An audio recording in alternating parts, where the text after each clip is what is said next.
Yo lo tengo un aplauso acá.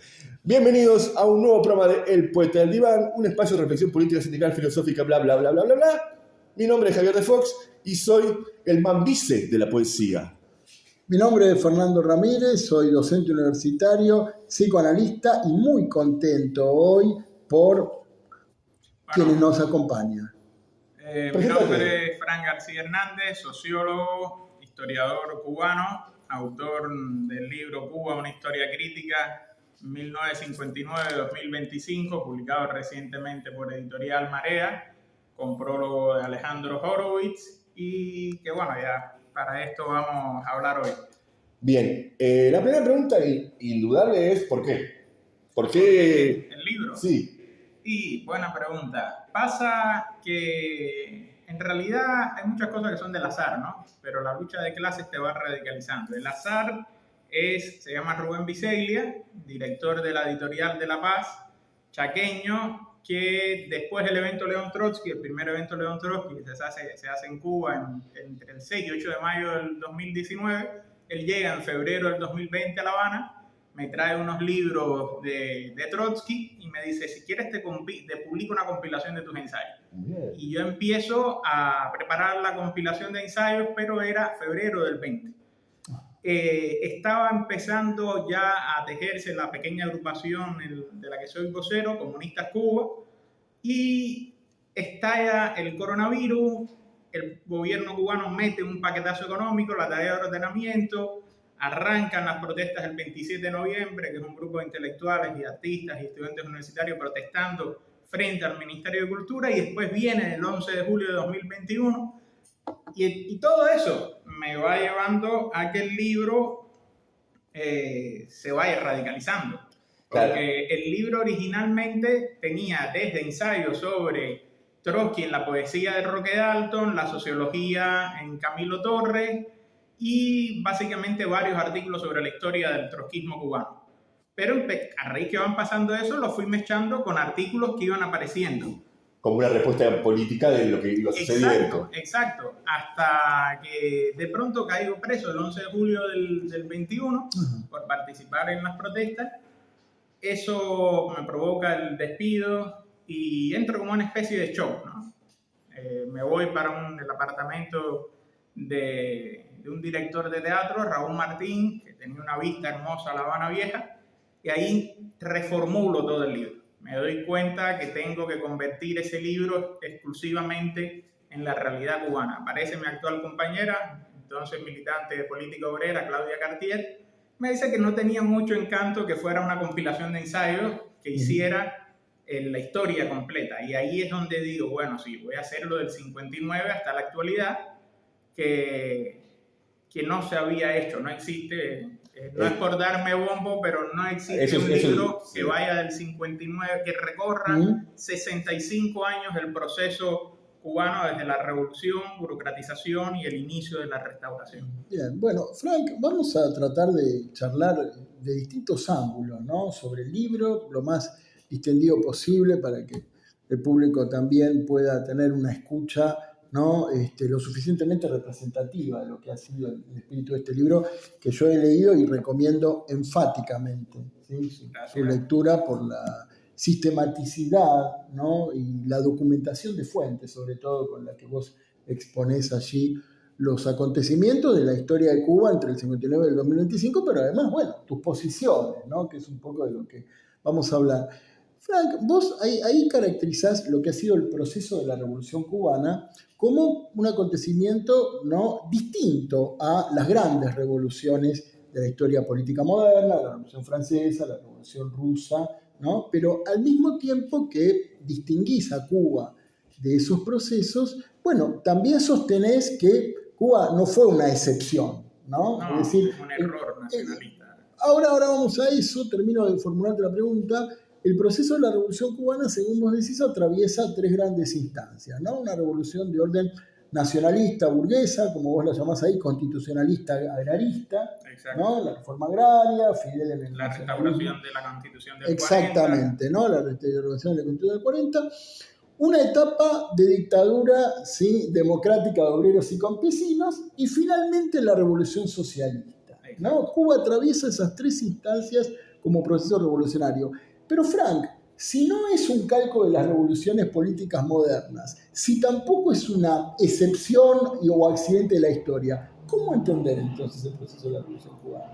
El proceso de la Revolución Cubana lo que pasa es que se complejiza por un factor casual, pero que no es determinante, no lo hace que va a ser único. Y se llama que la misma dirección, prácticamente la alta dirección política, es la que va a estar presente en todo ese proceso. Bien. En la Revolución Rusa es muy fácil comprender.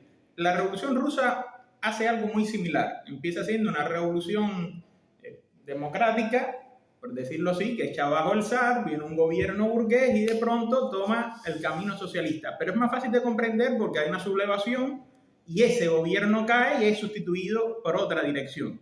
En el caso no, Fidel, apretando un poco el análisis, a la misma vez es Kerensky y después Lenin. Haciendo él mismo empieza a decir...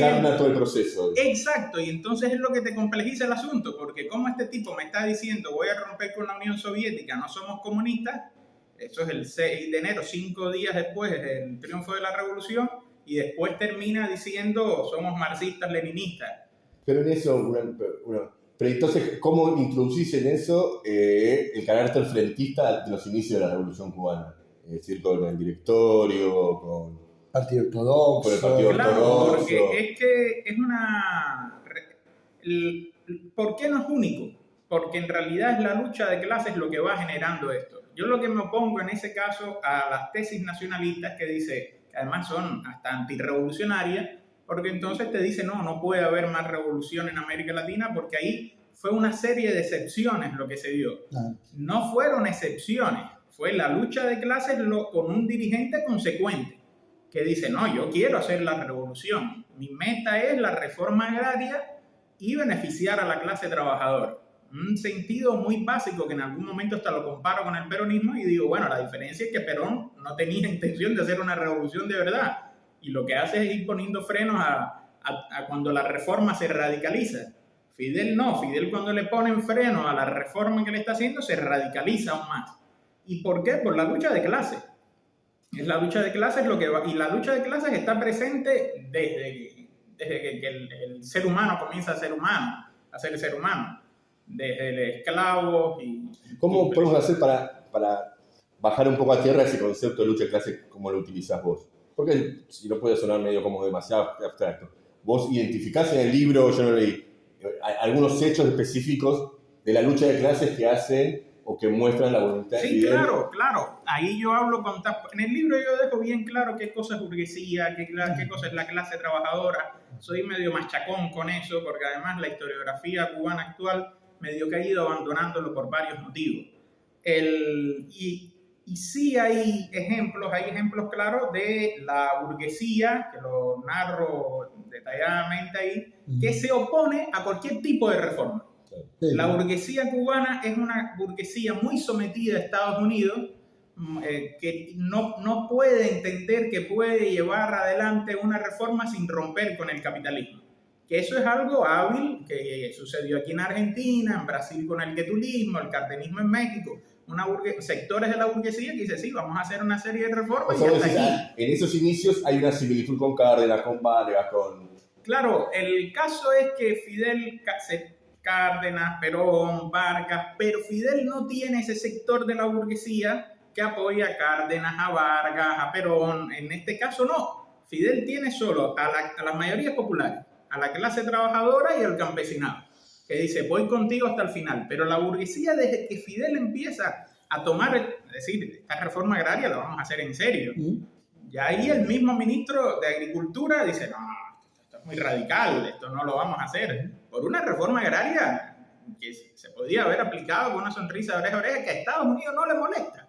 Estados Unidos dice, no, mi miedo, ahí lo ves, Foster Alan Dulles diciendo, lo que no podemos permitir es que Cuba caiga en manos de la Unión Soviética.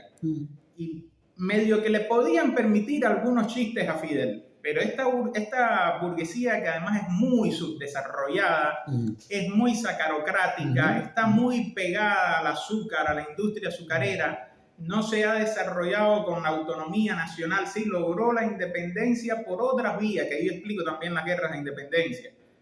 Nuestras guerras de independencia son muy de base, los cuadros, los dirigentes son muy de base, y esos generales después los que se quedan con el poder son los generales de la oligarquía. Y rápidamente fallecen y van tomando un rumbo extremadamente sometido a Estados Unidos, porque además recuerden que Cuba es el país más sometido por Estados Unidos en América Latina. El otro es Puerto Rico, que no se ha logrado independizar, pero en Cuba nosotros tenemos incluso terminología yankee, no decimos automóvil, decimos carro, claro, que viene de car, mil cosas que son yanquis porque era una presencia ahí constante de Estados Unidos. Frank, vamos a continuar entonces con la dinámica de la lucha de clases, ¿no? En lo que fue el proceso de la Revolución Cubana. Vos allí en el libro decís que la base social de este proceso revolucionario era campesina y de los sectores medios, ¿no? Una dirección pequeño burguesa que del movimiento 26 de julio fundamentalmente, y que tiene como base social al campesinado y los sectores medios de la población. Te pregunto si podés ampliar un poquito cuál ha sido el papel concreto del proletariado cubano. Claro, ahí yo no hablo tanto del proletariado cubano porque yo prefiero hablar de clase trabajadora.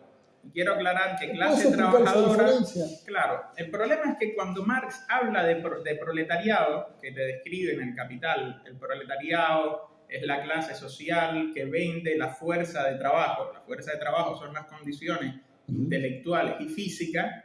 En ese momento, la clase trabajadora era el proletariado nada más, el proletariado fabril. Lo otro era el campesinado. En la actualidad, la clase trabajadora está compuesta por muchos sectores sociales. Pero en aquel momento en Cuba... Y en aquel momento en Cuba la clase trabajadora tenía desde el proletariado fabril hasta del sector de los servicios, como sucede ahora. Y sí, el proletariado existía, claro que va a existir porque hay fábricas de tabaco, están las fábricas, las centrales azucareros, los ingenios, como decimos nosotros. Y está presente el proletariado fabril, pero la organización de la Revolución Cubana es de toda la clase trabajadora, atraviesa todos los sectores de la clase trabajadora. Y la clase trabajadora cubana tiene una alta composición rural, por eso la Revolución Cubana tiene una pata rural, pero la ausencia de lo que ustedes dicen estrictamente del proletariado urbano. Pero es que el proletariado urbano, por ejemplo, mi abuelo que era del 26 de julio era dulcero, era panadero. Claro. Mi otro tío bisabuelo, torturado por la policía batistiana, trabajaba en un bar. O sea, eran pequeños negocios, más del rubro servicios, digamos. ¿No? Claro, había... el rubro, y también había fábricas, ¿cómo no? Y esos tenían organización sindical, respondían... Los sindicatos en el proceso revolucionario son bastante débiles. Es una revolución muy militarizada, una revolución que llega por la vía militar.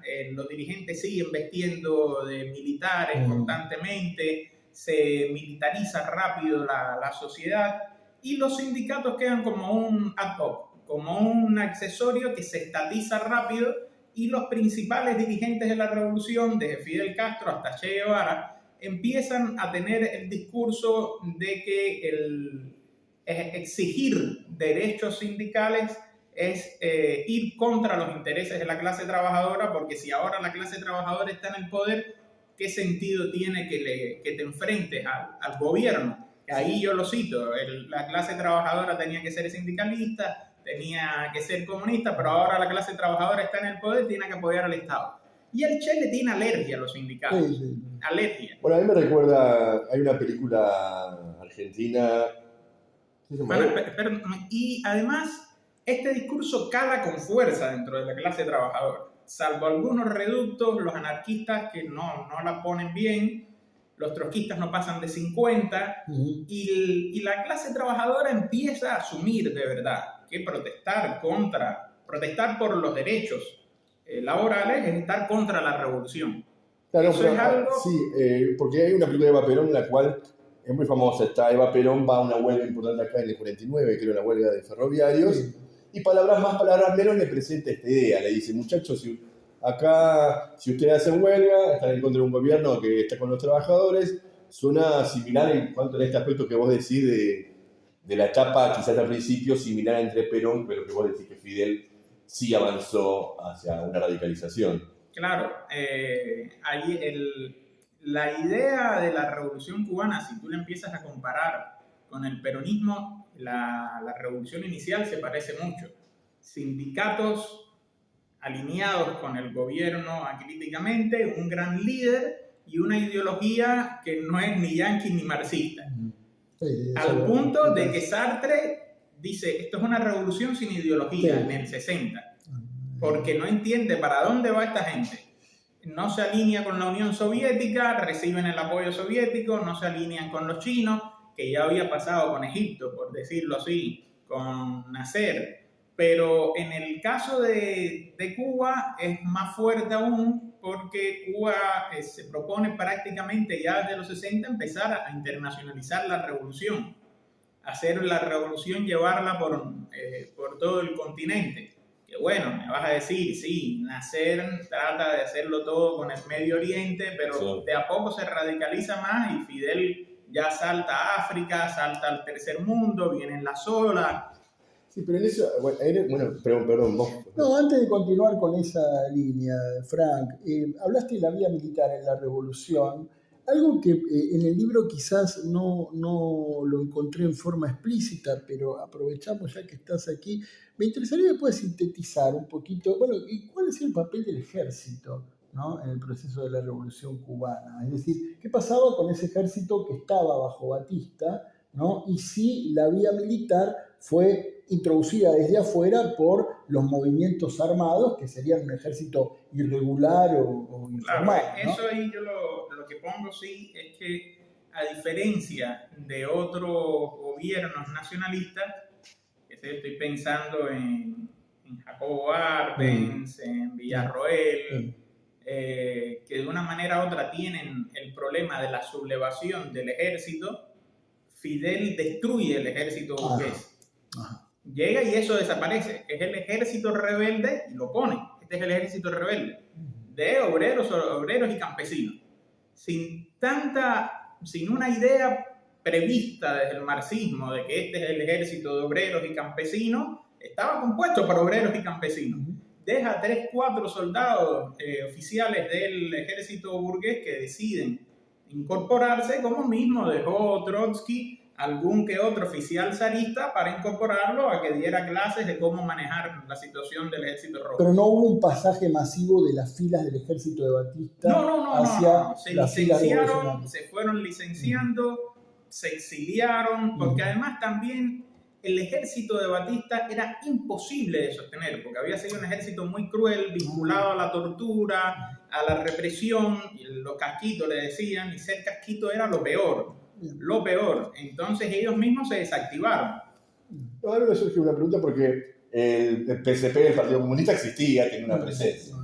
Y que, según tengo entendido, en un primer momento no estuvo abiertamente con el movimiento del 10 de julio, con la revolución, que después se fue acercando, si no me equivoco. Condena el asalto al cuartel de Moncada. Completamente. El PSP. Y en este sentido, yo estimo que ellos tenían la fórmula tradicional del marxismo, en donde era soviet, sindicato, y que la experiencia cubana rápidamente iba por otro lado. Hubo una fricción. Lo que pasa es que el PSP de la época, fíjate que ya no se llama Partido Comunista, ya es la época posterior a la disolución de la Internacional Comunista de 1943, la orientación que viene de cambiarse el nombre, de hacer los frentes populares, y para esa época es un partido electoralero, completamente, que lo que quiere es seguir ganando bancada, que se había aliado con Batista. Ellos dicen, el golpe, el asalto al cuartel Moncada es puchista. Lo condena. Lo condena completamente. Se van a separar del 26 de julio durante mucho tiempo, hasta ya, poco antes. O sea, el roce no era por izquierda, sino por derecha, digamos, en un punto. La típica postura estalinista. Hay un chiste que me han hecho aquí de que me lo hizo Alejandro Horowitz, de que en algún momento el PC argentino, un chiste, ¿no?, decide finalmente sí ir a las armas, le compran los fusiles a la Unión Soviética y viene un compañero el día del alzamiento y le dice, camarada Codovila, tenemos un problema. ¿Cuál es el problema? Los fusiles no caben en las urnas. Exacto. Eso es lo que pasaba con el PSP. ¿Qué hacemos nosotros? Nosotros no sabemos hacer. El Che lo caracteriza de una manera muy cruda. Dice, son capaces de morir destrozados en una celda, pero no se lanzan sobre un nido de ametralladoras a tomar la ametralladora, porque no estaban formados en esto. Ahora, lo que sí van a estar formados, que ahí lo explico bien, es en cómo cooptar la dirección rápidamente.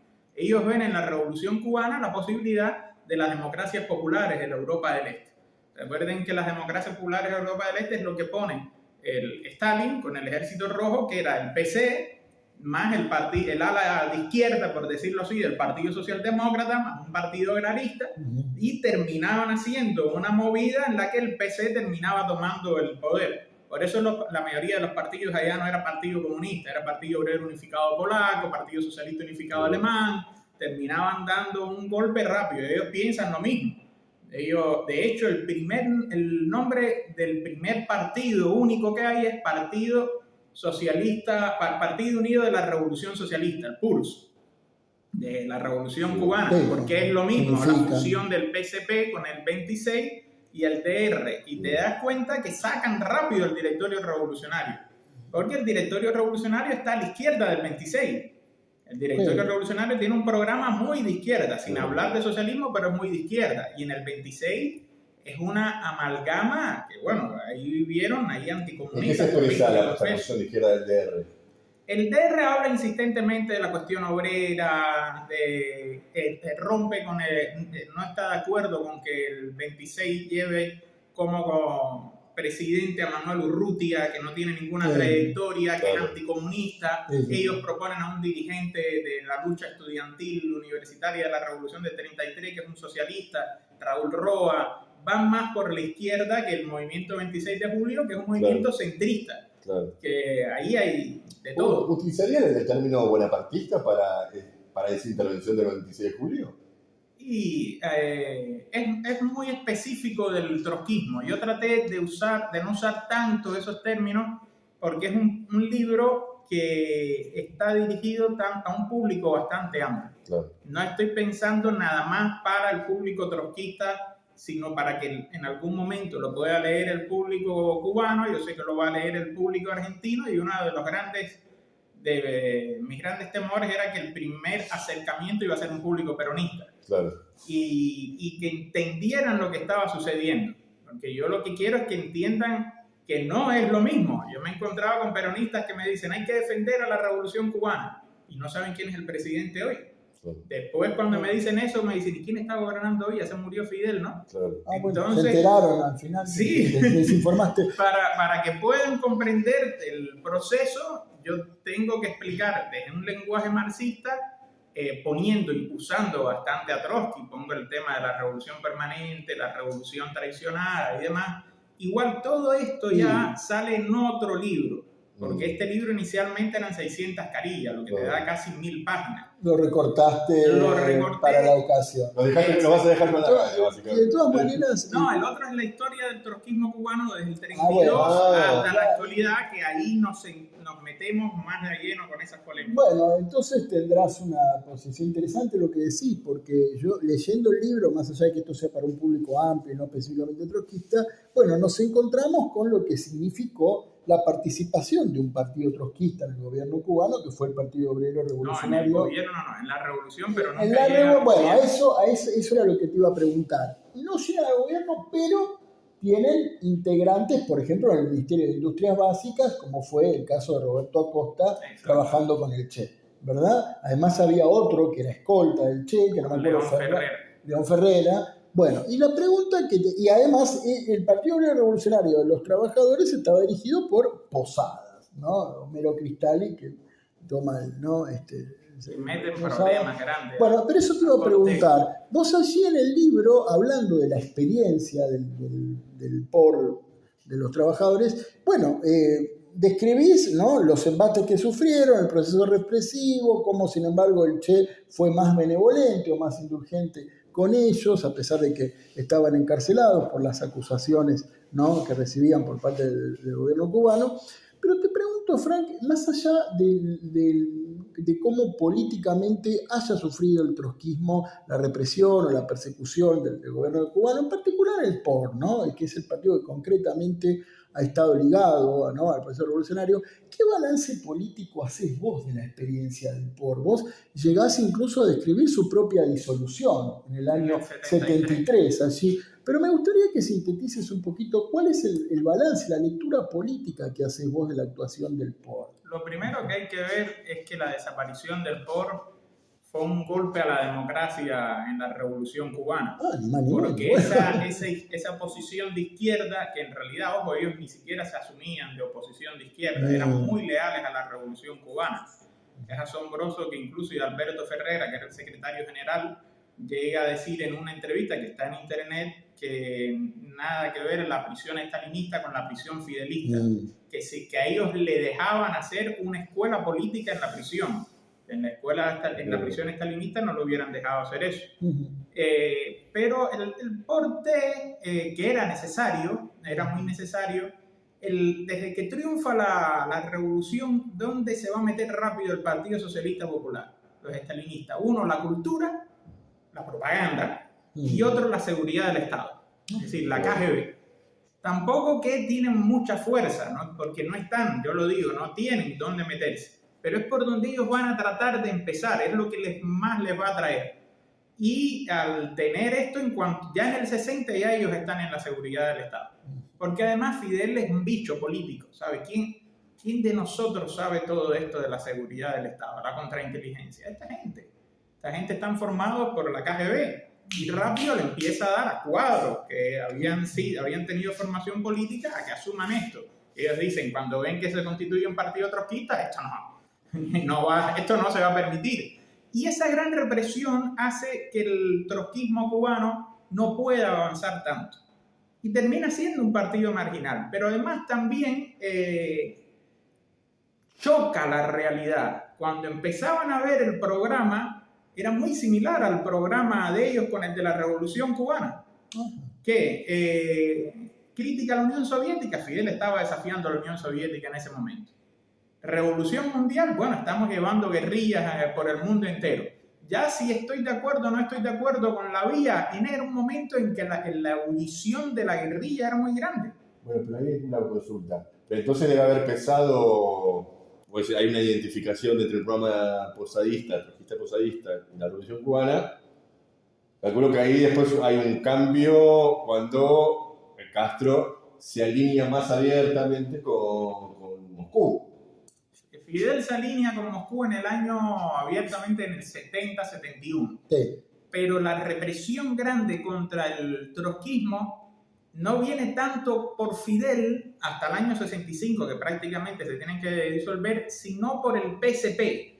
Fidel deja hacer, porque evidentemente a Fidel no le interesa tener ninguna oposición. Claro, más facultativo. Pero como árbitro político dejó hacer, porque el PSP, vos lo explicás bien ahí en el libro, había formado una mini fracción dentro del gobierno con Aníbal Escalante a la cabeza, que fue un personaje muy importante dentro de lo que ha sido el desarrollo del PSP. El gobierno, y yo decía, bueno, quizás acá estemos frente a, por lo menos para quienes nos intentamos todavía formar, ¿no?, una concepción más amplia de la Revolución Cubana, son como, no sé si decir, los olvidados o las figuras un poco más opacas, ¿no?, de las historias oficiales de la Revolución Cubana, y vos traés, ¿no?, a la figura de Escalante como un cuadro muy importante, ¿no?, que trató de escalar, trató de ocupar cada vez más posiciones dentro de la estructura del gobierno cubano, hasta que ahí Fidel mismo, ¿no?, se desembarazó de él, pero primero ejerció un poder muy importante, de hecho, de persecución política a los trotskistas. Claro, porque es que no solamente eso, vuelvo otra vez al tema, Fidel, otro bicho político, dice, él sabe que el 26 no es un partido.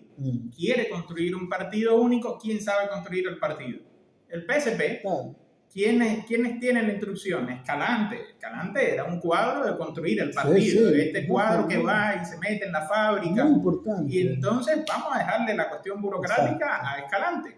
Y por eso es que en el 60 viene el primer tema del sectarismo. No, espérate. Sí. Fidel dice, pero esta gente ha construido el partido nada O sea, lo más. deja construir y cuando ves que ya está demasiado, vos decís que Ahí recién se desembaraza de sí. Escalante. Pero después viene en el 66 otra vez Escalante. Claro. Y el 67 y en el 68, que es cuando los meten presos, diciembre del 67, y el juicio público, bueno, público no sé, se divulga Claro. en enero del 68. El tema es que ahí sí empiecen a conspirar ya con asesoran, contactan a la KGB, contactan a Praga, al punto que después Escalante no termina cumpliendo la sanción en Cuba. Lo mandan al exilio en En Checoslovaquia. Checoslovaquia, sí. ¿Qué contactos habrá tenido, qué movidas habrá hecho Escalante para que tan pesado era que le permitan ir a exiliarse a un país amigo, supuestamente? Es decir, que la relación de Fidel con el antiguo Partido Comunista en Cuba es controversial, pero fundamentalmente pragmática, tal como vos lo dijiste, ¿no? Lo deja crecer, luego lo descabeza, ¿no? Bueno, y finalmente funda el propio Partido Comunista Cubano. Claro, lo que fíjate que ahí lo digo también cuando se constituye el comité central del primer PSC, bueno, el segundo Partido Comunista, pero en este caso no hay nadie del Partido Socialista Popular. No, es cierto, vos lo decís, estaban... No hay nadie, está nada más el 26 y uno o dos creo que del directorio. Y gente que no había tenido afiliación política. Yo propongo que este sería como para hacer un corte. Muy bien. Primer corte y después continuamos, aprovechando la amabilidad de Frank García Por Hernández. supuesto. Acordate, si llegaste hasta acá, o por lo menos llegaste hasta unos minutos antes, suscribite. Acordate en nuestras redes sociales, en Instagram, TikTok y algún lugar más, o sea, en X creo también. Y si querés colaborar con nosotros, seguir difundiendo, dando lo que nosotros mismos, jugando con lo que se dice hoy, una suerte de batalla cultural, canal.puestaldiván. Y seguimos acá en otro bloque, otro programita, como no sabemos cómo vamos a organizarlo, junto a Frank García Hernández.